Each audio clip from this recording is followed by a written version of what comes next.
আসসালামু আলাইকুম। BBC world 24-এ আপনাকে স্বাগতম। শুরুতেই জানিয়ে দিব সংবাদ শিরোনাম, পরে থাকছে বিস্তারিত। আসসালামু আলাইকুম। সর্বশেষ আন্তর্জাতিক আপডেট বাংলা সংবাদে আপনাদের স্বাগতম। আলহামদুলিল্লাহ, শুকুর আলহামদুলিল্লাহ। আবারও ইসরায়েলি হামলা। এবার মুসাদের সদর দপ্তরে ঘাঁটি এবং বিভিন্ন স্থাপনা ধ্বংস। অলরেডি ভয়ে দেশ ছেড়ে পালাচ্ছে ইসরায়েলিরা। অনেকেই ভয়ে আশ্রয় নিচ্ছে বাংকারের মধ্যে। ইসরায়েলিদের মধ্যে আতঙ্ক ছড়িয়ে পড়েছে এবং ইরান ক্ষেপে রয়েছে, যে কোনো সময় ইসরায়েলের ভূখণ্ড পুরোপুরি ধ্বংস করে দিবে। আর এর মধ্যে আমাদের হাতে এসে পৌঁছেছে কিছু গুরুত্বপূর্ণ আন্তর্জাতিক সংবাদ। শুরুতেই শুনুন সংবাদ শিরোনাম। ইসরায়েলে 8টি ক্ষেপণাস্ত্র ছড়েছে ইরান। আরে জানিয়ে দেব, তেহরান ছাড়ছে বাসিন্দারা, বাংকারে ইসরায়েলিরা। আরও থাকছে, ইরানের আকাশসীমা আমরা পূর্ণ নিয়ন্ত্রণে নিয়েছি বলেন ট্রাম্প। এবং সর্বশেষ জানিয়ে দিব, ইরানে ইসরায়েলি হামলা, বিশ্ব কি এখন পরমাণু বিপর্যয়ের দ্বারপ্রান্তে? জানিয়ে দিব বিস্তারিত প্রতিবেদনে। এতক্ষণ শুনছিলেন সংবাদ শিরোনাম, এবার বিস্তারিত। তবে তার আগে আপনি যদি ইরান সহ সকল প্রক্সি বাহিনীর হামলাকে সমর্থন করে থাকেন এবং মুসলিম বিশ্বের পক্ষে অবস্থান নেন, তাহলে ভিডিওটিতে একটি লাইক দিন এবং চ্যানেলটি সাবস্ক্রাইব করতে ভুলবেন না। আর আপনি আমাদের ভিডিওটি কোন জেলা থেকে দেখছেন বা বিশ্বের কোন জায়গা থেকে দেখছেন, সেটিও অবশ্যই নিচে কমেন্ট করে জানিয়ে দিন। এবং আপনি এসব হামলাকে সমর্থন করছেন কিনা সেটি জানাতে কমেন্টে ইয়েস লিখে জানিয়ে দিন। আপনার মূল্যবান মতামত আমাদের কাছে অত্যন্ত গুরুত্বপূর্ণ। ইসরায়েলে আবারও 8টি ক্ষেপণাস্ত্র ছুড়েছে ইরান। ইরানের সরকারি বার্তা সংস্থা IRNA জানিয়েছে, চলমান সংঘাতের সর্বশেষ পর্যায়ে ইরানি বাহিনী ইসরায়েলের দিকে 8টি ক্ষেপণাস্ত্র নিক্ষেপ করেছে। খবর আল জাজিরার। প্রতিবেদনে বলা হয়, যুদ্ধের শুরুর দিকে ইরান প্রতিটি হামলা একসঙ্গে বহু ক্ষেপণাস্ত্র ছুড়লেও গত 2 দিনে সেই সংখ্যা তুলনামূলকভাবে কমেছে। সর্বশেষ এই ক্ষেপণাস্ত্র হামলাগুলো ইসরায়েলের উত্তর ও মধ্যাঞ্চলকে লক্ষ্য করে চালানো হয়েছে বলে জানা গেছে। তবে ক্ষয়ক্ষতির সুনির্দিষ্ট তথ্য এখনও প্রকাশ করা হয়নি।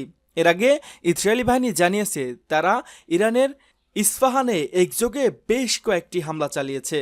আল জাজিরার খবরে এসব কথা জানিয়েছে বলে বলা হয়েছে। শহরটি বিভিন্ন জায়গা থেকে ধোঁয়ার কুণ্ডলী উঠতে দেখা গেছে। এদিকে চীনের প্রেসিডেন্ট শি জিনপিং মঙ্গলবার বলছেন, তিনি ইরানের উপর ইসরায়েলের সামরিক হামলা দেখে গভীরভাবে উদ্বিগ্ন। একই সঙ্গে চীন মার্কিন প্রেসিডেন্ট ডোনাল্ড ট্রাম্পকে এই উত্তেজনার মধ্যে আগুনে ঘি ঢালার অভিযোগ এনেছে। গত সপ্তাহে ইসরায়েল হঠাৎ করে ইরানের বিভিন্ন লক্ষ্যবস্তুতে বিমান হামলা চালায়। ইরান যে পারমাণবিক অস্ত্র অর্জন না করতে পারে এর দাবিতে এ হামলা করা হয়। তবে ইরান জোর দিয়ে বলছে, তাদের পারমাণবিক কর্মসূচি শান্তিপূর্ণ। তেহরান ছাড়ছেন বাসিন্দারা, বাংকারে ইসরায়েলিরা। ইসরায়েল ও ইরান একে অপরে আক্রমণ চালিয়ে যাচ্ছে। দুই দেশের সামরিক মানুষজনের প্রাণহানি বাড়ছে। হামলা থেকে বাঁচতে রাজধানী তেহরান ছাড়তে শুরু করেছে বাসিন্দারা। মার্কিন প্রেসিডেন্ট ডোনাল্ড ট্রাম্প তেহরান ছাড়ার আহ্বানের পর এ প্রবণতা আরও বেড়েছে। অন্যদিকে হামলা পাল্টা হামলা শুরু থেকেই দিনে রাতে বেশিরভাগ সময় বাংকারে অবস্থান করছেন ইসরায়েলিরা। এএফপির যাচাইকৃত একটি ছবিতে দেখা গেছে, উত্তর দিকে তেহরানের একটি মহাসড়কের যানবাহনের দীর্ঘ সারি এবং বিপরীত লেনে প্রায় কোনো যানবাহন নেই।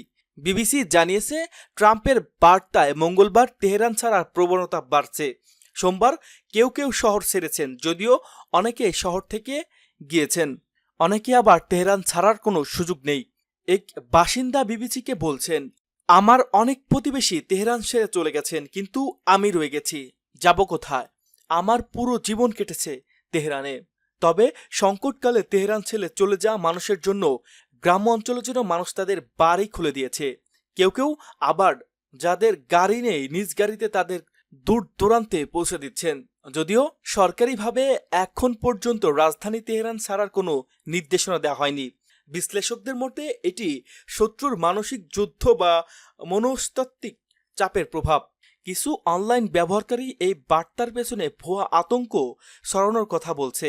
তারা বলছে তেহরান নিরাপদ, যদিও শহরের প্রতিদিনই ইসরায়েলে ক্ষেপণাস্ত্র হামলার ঘটনা ঘটছে। ইরানের আকাশসীমা আমরা পূর্ণ নিয়ন্ত্রণে নিয়েছি, বললেন ট্রাম্প। মার্কিন প্রেসিডেন্ট ডোনাল্ড ট্রাম্প বলছেন, ইরানের আকাশ সীমানার উপর এখন আমাদের সম্পূর্ণ নিয়ন্ত্রণ রয়েছে। মঙ্গলবার সোশ্যাল মিডিয়া দেওয়া এক পোস্টে একথা বলেন তিনি। পোস্টে বলা হয়, ইরানের কাছে ভালো আকাশ পর্যবেক্ষণ যন্ত্র এবং অন্যান্য প্রতিরক্ষামূলক সরঞ্জাম প্রচুর পরিমাণে ছিল, কিন্তু সেগুলোর সঙ্গে আমেরিকার তৈরি সরঞ্জামের তুলনা হয় না। ভালোভাবে কেউ কিছু করলে সেটা করবে আমেরিকা, পুরনো দিনের সেই আমেরিকা। প্রতিবেদনে বলা হয়, যদিও মার্কিন বাহিনী সরাসরি যুদ্ধে অংশগ্রহণের ঘোষণা দেয়নি, এছাড়াও প্রশ্নে আমরা বলতে কাদের কথা বলা হয়েছে তাও স্পষ্ট নয়। ট্রাম্প আরও বলেন, আমরা চাই না বেসামরিক নাগরিক বা সেনাদের উপর ক্ষেপণাস্ত্র ছোড়া হোক। আমাদের ধৈর্য ফুরিয়ে যাক। বিষয়টি প্রতি মনোযোগ দেওয়ার জন্য ধন্যবাদ। এর আগে তেহরানের বাসিন্দাদের জরুরি ভিত্তিতে সেখান থেকে সরে যাওয়ার নির্দেশ দেন ডোনাল্ড ট্রাম্প।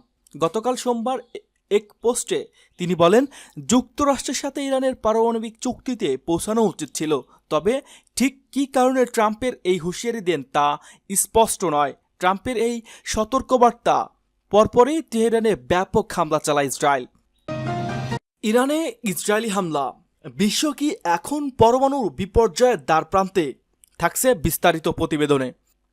ইসরায়েলে যুদ্ধবাজ প্রধানমন্ত্রী বেনিয়ামিন নেতানিয়াহুর নেতৃত্বে ইরানের পরমাণু স্থাপনাগুলোর উপর চালানো সামরিক হামলা বৈশ্বিকভাবে উদ্বেগ সৃষ্টি করেছে। পারমাণবিক শক্তি নিয়ন্ত্রক সংস্থাগুলোর পাশাপাশি পারমাণবিক দূষণ ঝুঁকি নিয়েও কাজ করার বিশেষজ্ঞরা এখন এই ঘটনার দিকে গভীর নজর দিচ্ছে। 16 জুন জাতিসংঘের পরমাণু পর্যবেক্ষক সংস্থা মহাপরিচালক রাফায়েল গ্রোসি সতর্কতা করে বলেন, ইসরায়েলি হামলা ইরানের নেতাজনে পারমাণবিক স্থাপনাটি ক্ষতিগ্রস্ত হওয়ার তেজস্ক্রিয় ও রাসায়নিক বিপর্যয়ের আশঙ্কা তৈরি হয়েছে। দখলদার ইসরায়েল গত 13 জুন ভোররাত থেকে ইরানের ধারাবাহিক বিমান হামলা শুরু করে। তাদের হামলা মূল লক্ষ্য ছিল নেতানজে ও ইস্পাহানে অবস্থিত ইরানের মূল পরমাণু কেন্দ্রগুলো। ইসরায়েলের এ হামলায় এমন এক সময় সংঘটিত হলো যখন ওয়াশিংটন ও তেহরানের মধ্যে পরমাণু আলোচনার অগ্রগতি হচ্ছিল। ইউরোপীয় ইউনিয়নের পররাষ্ট্র নীতির প্রধান কাজা ক্যালাস শনিবার এক বিবৃতিতে বলেন, এই সংঘাত গভীর উদ্বেগজনক। তিনি জানায়, ইইউ ইরানের পারমাণবিক অস্ত্র অর্জনের বিরুদ্ধে হলেও এ সমাধান কূটনৈতিক পথে হওয়া উচিত, সামরিক পথে নয়। অন্যদিকে মার্কিন প্রেসিডেন্ট ডোনাল্ড ট্রাম্প বলেন, এই হামলায় আমেরিকা জড়িত নয়। এরপরেই তিনি আবার বলেন, ইরানকে পরমাণু অস্ত্র অর্জন করতে দেয়া হবে না। ইরান বারবারের মতোই দাবি করে আসছে যে তাদের পারমাণবিক কর্মসূচি শান্তিপূর্ণ এবং বেসামরিক উদ্দেশ্য। এদিকে ভিয়েনায় জরুরি এক বৈঠকে আইআইএ মহাপরিচালক গ্রোসি জানায়, নেতানজে ও ইস্পাহান কেন্দ্র বাইরে এখনও পর্যন্ত তেজস্ক্রিয়তা স্বাভাবিক সীমার মধ্যেই আছে। তবে তিনি হুঁশিয়ারি দিয়ে বলেন, যে কোনো সামরিক সংঘাতে তেজস্ক্রিয় বর্জ্য ছড়িয়ে পড়ার ঝুঁকি বাড়ায়।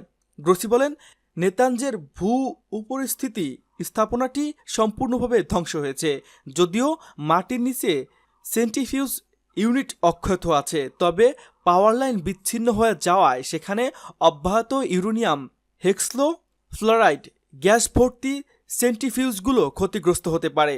এই গ্যাস অতি সংবেদনশীল, দাহ এবং শ্বাস নিলে প্রাণঘাতী হতে পারে।